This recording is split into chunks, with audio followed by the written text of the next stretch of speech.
Dr. Kelvor, chief biologist of the Threxan Research Assembly, did not expect the human to still be conscious. The holding chamber was dimly lit, kept at Earth sample atmospheric pressure and temperature.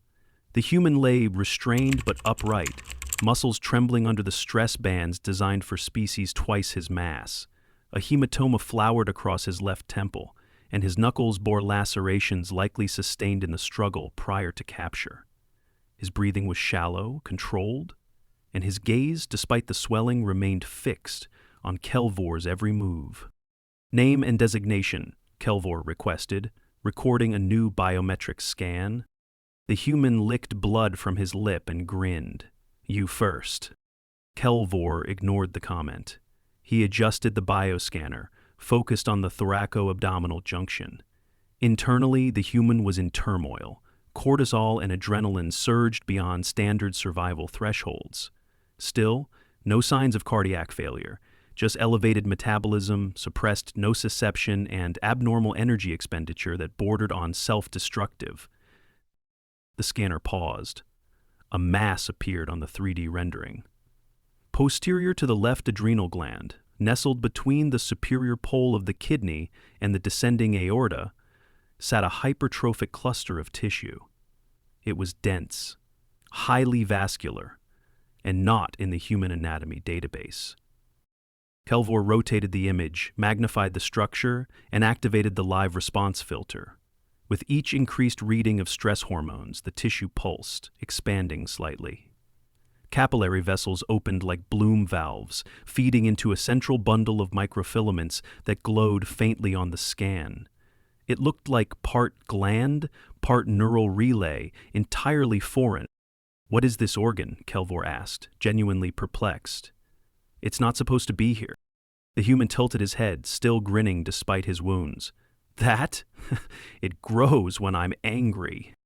Kelvor stiffened.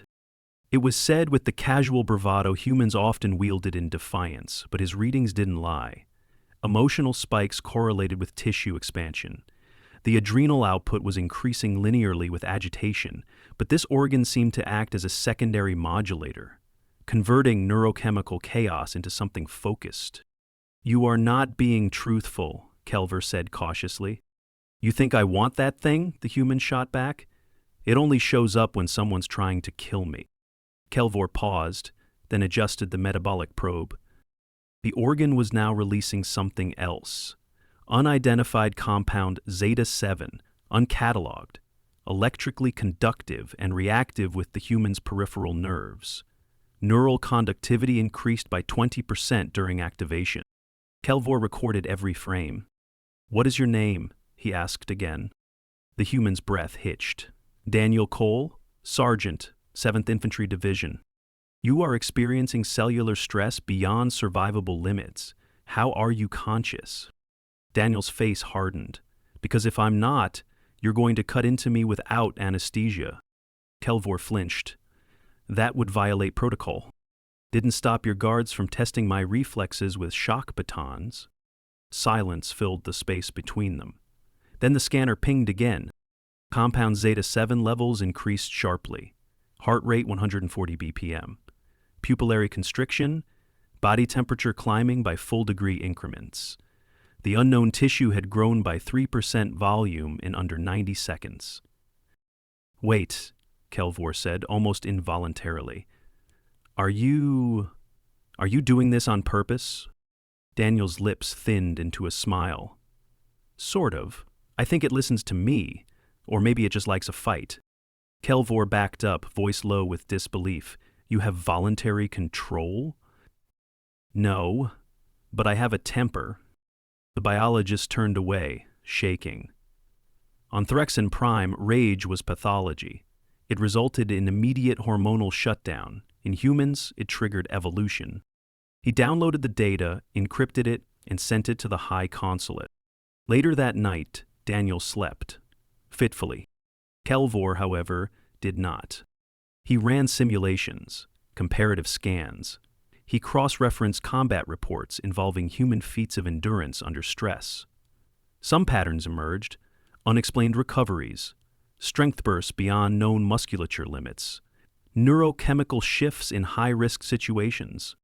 He requested the data from other human prisoners. None displayed the organ. It wasn't a mutation.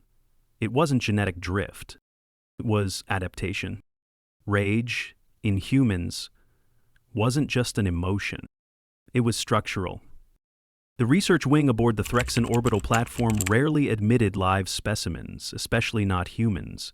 Their biology was considered volatile, their psychology worse. But Daniel Cole, still bruised, still chained, was different. He'd sparked a flurry of encrypted memos across Threxan command. Military analysts, evolutionary theorists, and medical personnel now watched from behind reinforced glass. He was escorted into Lab Sector 5 by 2 guards, each wearing reinforced suits with ion suppression cuffs prepped to fire. Kelvor waited inside, surrounded by a half-dozen diagnostic machines calibrated for bipedal analysis. "Daniel," Kelvor said carefully, "I need to conduct further observation. Controlled conditions, low risk." Daniel glanced at the room's surgical bed and frowned. "I stay conscious. No incisions, only scans, stress testing, with oversight." Daniel narrowed his eyes. "You mean I get mad and you watch?" Kelvor hesitated, then nodded. "Essentially." Daniel stepped forward slowly, favoring one side. "Then let's get to it." The trial began with baseline testing. Breathing rates, reflexes, endocrine markers. Normal ranges, albeit slightly elevated from injury and confinement. But what followed was less predictable. Kelvor began by replaying battlefield footage on a panoramic screen. Sound muted, images of his unit, wounded comrades, audio logs of distress calls. Then, footage of the ambush, the day he was taken. Daniel's shoulders tensed. Blood pressure climbed. His jaw clenched hard enough to grind molars. The organ responded. Infrared mapping showed accelerated blood flow. The tissue swelled by 2%. Electrolytic discharge began along adjacent nerve paths. Cortisol, epinephrine, and zeta-7 flooded his system. Kelvor looked up from the tablet. "Do you feel pain?" Daniel was breathing harder. "No, I feel ready." Kelvor muted the feed. Over the next hour, they escalated stimuli, verbal confrontations, physical exertion, even simulated threats via combat drone projection. Every time Daniel's anger sharpened, the organ grew active. More than just emotional, his muscle fibers thickened under strain, joints locked more tightly. His thermal signature changed subtly, concentrating heat around the upper spine. Finally, Kelvor introduced a variable: social threat. He played a synthesized message, a recording designed to mimic Threxan officers boasting about experiments on other human captives. Daniel froze, his gaze locked on the wall. Kelvor watched his vitals spike. The organ pulsed. And then something unexpected happened. Daniel's bindings strained. The locking cuffs, rated for 900 newtons of force, began to creak. "Shut it down," Kelvor ordered sharply. The guards raised their weapons. Daniel's eyes flicked toward them. Not in panic, in assessment. Then, just as fast, his breathing slowed, shoulders relaxed, heart rate dropped. The organ dimmed. He looked straight at Kelvor. "Told you, it listens." The guards didn't lower their weapons. Kelvor, however, was frozen with realization. "It's more than a gland," he muttered. "It's regulatory, responsive to intent." Daniel nodded. "It's not about rage. It's about control of rage." Kelvor turned away, stunned. "We thought humans were reactive, instinctual, but this is tactical." "It's survival," Daniel said quietly. "We evolved this because we had to." That night, Kelvor convened with 3 high researchers. "No known species develops an organ to weaponize emotion," said Dr. Thess, a neurological analyst. "This is either artificial augmentation or epigenetic pressure we've underestimated." Kelvor disagreed. "It's environmental conditioning, war, fear, generational trauma. Humans didn't invent rage, They inherited it. But the biochemical complexity, Dr. Thess argued, it adjusts release patterns in real time, modulates between neurotransmitters. That takes centuries of targeted adaptation. Kelvor gestured toward a screen, playing slowed footage of Daniel's encounter. It isn't universal. We scanned 30 other humans. None have the structure. He's not an anomaly. He's a prototype. A new evolutionary branch? Thess asked. No, Kelvor said grimly. A new behavioral strategy. The next day, Daniel was back in the chamber. He looked worse, tired, muscles stiff. Kelvor approached him with a tray containing a medical hypo and a pad. What's that? Doesn't press her. To reduce glandular activity. Daniel raised an eyebrow. Why would I want that? Kelvor hesitated. Because your body is paying the price. This kind of response burns energy fast. You're breaking muscle tissue down faster than it can recover. You'll develop micro-tears, organ fatigue. Daniel looked down at his arms. So, I burn out? In time, yes. Daniel took the pad and read it. What's the trade-off? You'll stay stable, but lose access to the enhanced strength. Daniel stared at the tray. Then he pushed it aside. I don't want stable, I want to win. Kelvor nodded slowly.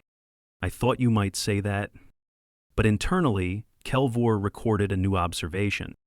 This organ didn't only amplify rage, it accepted consequences for it. This was no mutation, no pathology. It was choice, embedded in biology. Daniel Cole was deteriorating, and he knew it. Despite extra rations and enforced rest cycles, his body wasn't keeping up with the demands imposed by the gland. The organ, unnamed, misunderstood, had begun triggering without provocation. When Daniel dreamed of home, of lost comrades, or even when guards passed too close to his cell, the scans would flare, heat signatures rose, cortisol spiked.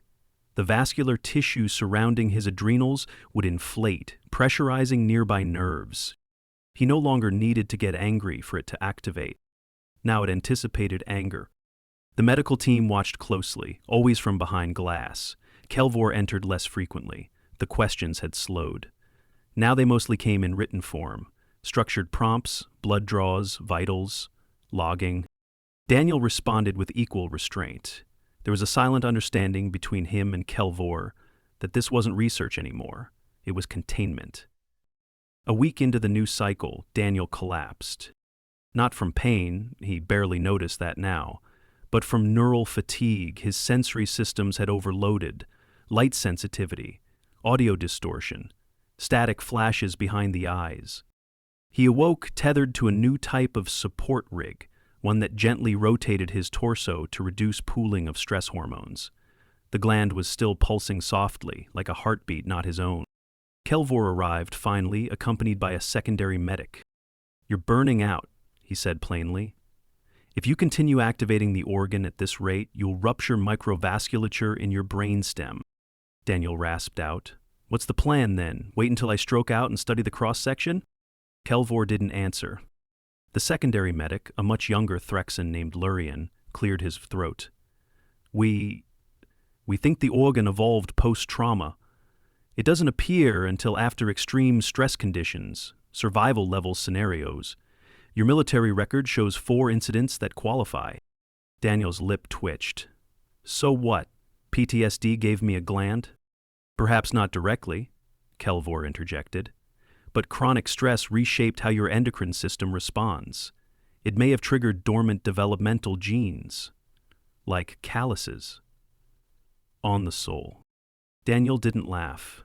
That's poetic for a species with no adrenal cortex. Kelvor turned away. It's not just your adrenal system anymore. This organ is rerouting peripheral nerve inputs. It's hijacking your baseline function. Daniel sat up straighter, painfully. Then tell me the part you're not saying. What happens next? Kelvor didn't move. Lurian stepped forward instead. We ran simulations. If your gland continues to hypertrophy unchecked, your body will start consuming tissue to feed it. First glucose, then lipids, then proteins. Muscle will vanish, bone density will drop. Eventually, the organ takes more than it gives. Auto-cannibalism, Daniel whispered. Kelvor faced him again.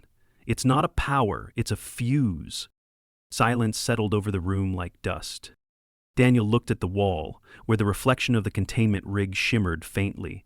His own silhouette looked warped now, leaner, tighter, like a version of himself built for war and nothing else. "You can't take it out," he said at last.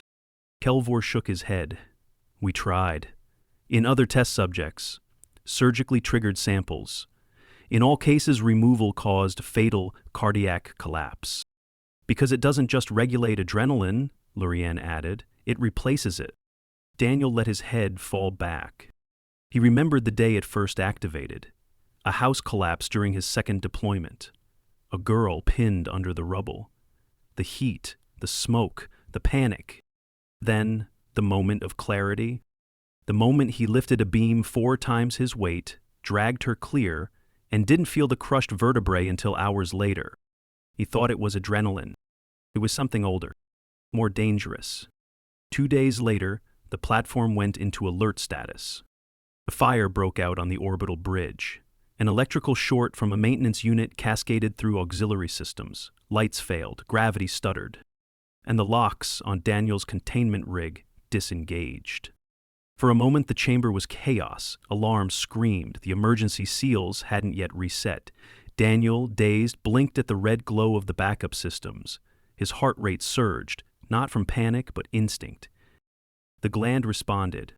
By the time the guards entered, Daniel was upright, sweating, barefoot. "Back down," one of them barked. Daniel raised his hand slowly. "I'm not here to fight," he said. "I need to speak with Kelvor." "Get on the floor." "I'm not resisting, but you don't want to activate me right now?" The guard raised his stun rifle, and Daniel felt it. The pulsing bloom in his back, the heat spilling through his veins, the burn without fire.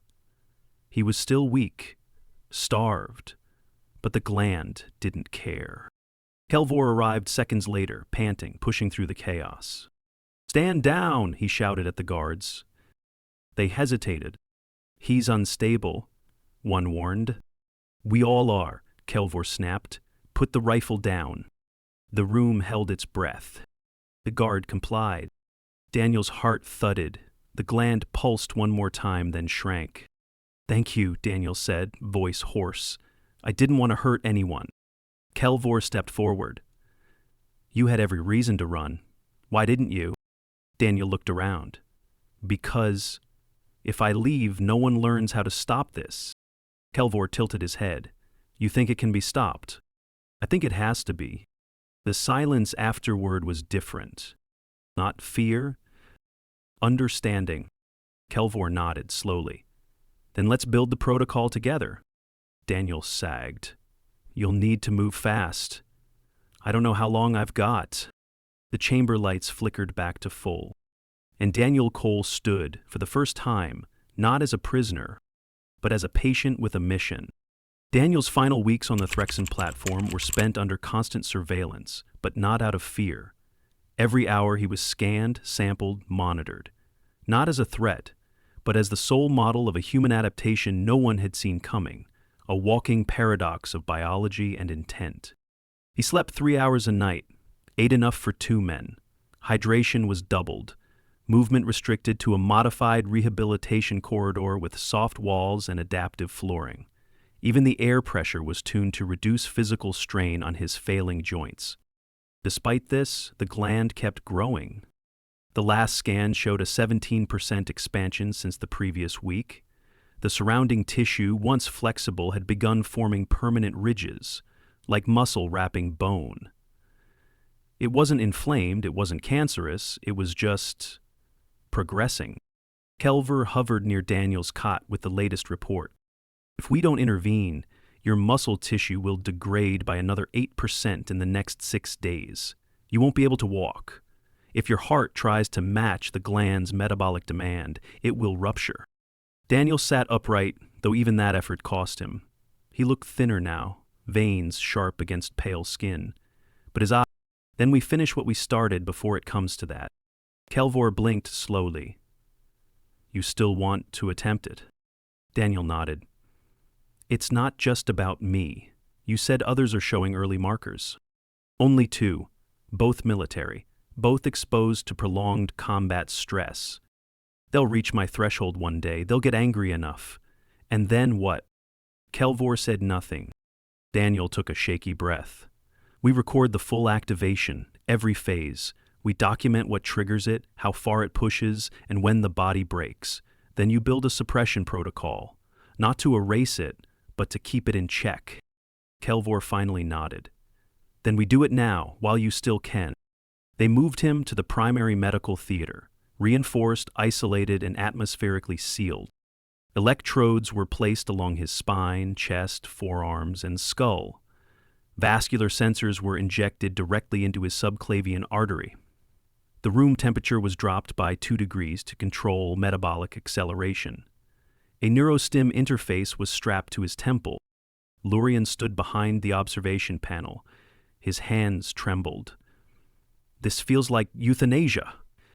Kelvor adjusted the monitors. It's data. Inside, Daniel exhaled long and slow. Begin the sequence. They didn't use pain. They used memory. A device fed into his visual cortex, triggering simulated images, sounds, tactile pulses. He saw the faces of his squad mates, heard the crunch of bones under collapsed stone, felt the weight of choices. Those who didn't make it out and those he couldn't save. The organ responded. Muscle tension rose by 15%. Skin temperature climbed. Kelvor murmured. Zeta-7 levels peaking. The gland is releasing alpha agonists at toxic rates. Daniel clenched his fists. He saw the convoy explosion, the civilian casualties, the child crushed beneath steel. 190 BPM. Cardiac wall thickening, brain perfusion decreasing. Kelvor looked up.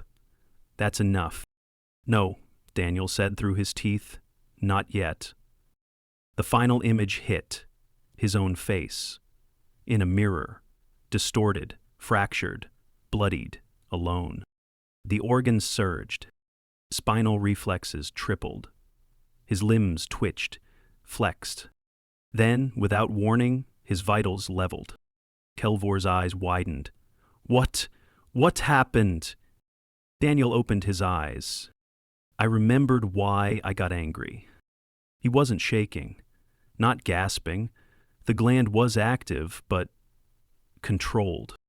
Kelvor leaned into the mic. How do you feel? Daniel paused. Clear. Kelvor whispered to himself. He crossed the threshold. The gland had matured but not consumed him. It had grown into its final form, fully integrated, no longer parasitic. The final readings were logged. Data cascaded across the interface. Muscle density, nerve conduction velocity, cortical stimulation maps. It was complete. They disconnected the electrodes. Helped Daniel to his feet. He walked without aid. Later, Kelvor approached him, alone in the recovery suite. No guards, no restraints, just 2 figures in a quiet room. I never thought rage could evolve into function, the Threxan said. Daniel chuckled softly. You thought it was just destruction. Not anymore. They sat in silence for a while. Then Kelvor held out a tablet. We've cataloged the gland. We've named it, with your permission. Daniel took it. The name was simple. Adverses. Latin root, against. He nodded. You can't suppress what makes you survive, he said, but you can teach it to serve. A week later, he was escorted to the docking bay, released. Not as a soldier, not as a prisoner, as a consultant. Kelvor watched him go. And for the first time in his species' history, the Threxan prepared to revise their understanding of what humans were capable of. Not because of strength, but because they could choose when to use it.